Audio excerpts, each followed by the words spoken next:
তবলিগের যে প্রতিষ্ঠানটা অরাজনৈতিক এবং অলাভজনক একটা প্রতিষ্ঠান। তবলিগরা কখনো রাজনৈতিক ব্যানারও যায় না, রাস্তায়ও যায় না, কারো বলে যে পদত্যাগও চায় না। কিন্তু আমরা কোন শক্তি বড় দেখি না। সর্বশক্তিমান তো আল্লাহ, কুল্লি শাইইন কদির। আল্লাহর থেকে বড় শক্তি কারো নাই।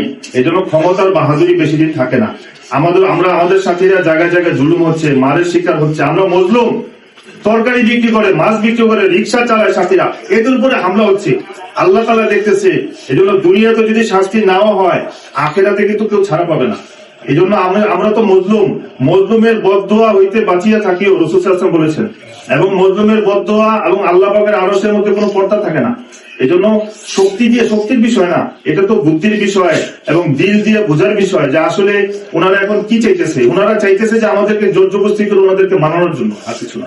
দেখেন, ঘরের নোংরা কাপড় বাইরে ধুতে হয় না, কেননা এটার দ্বারা হয় কি, ঘরের লোকদের বেইজ্জতি হয়, ইজ্জত নষ্ট হয় না।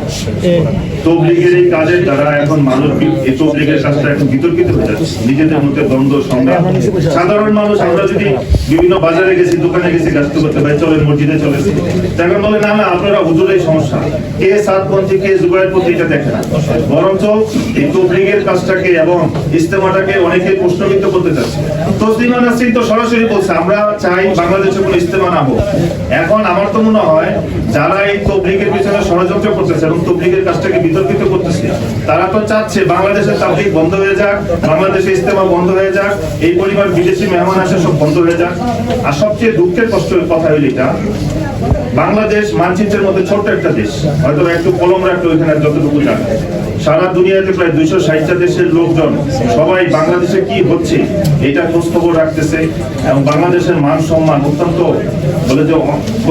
কমতেছে। বিশেষ করে ওলামাদের মান সম্মান, ওলামা একটা ব্যাড রিফ্লেক্ট, একটা ব্যাড মেসেজ সারা দুনিয়া যাচ্ছে।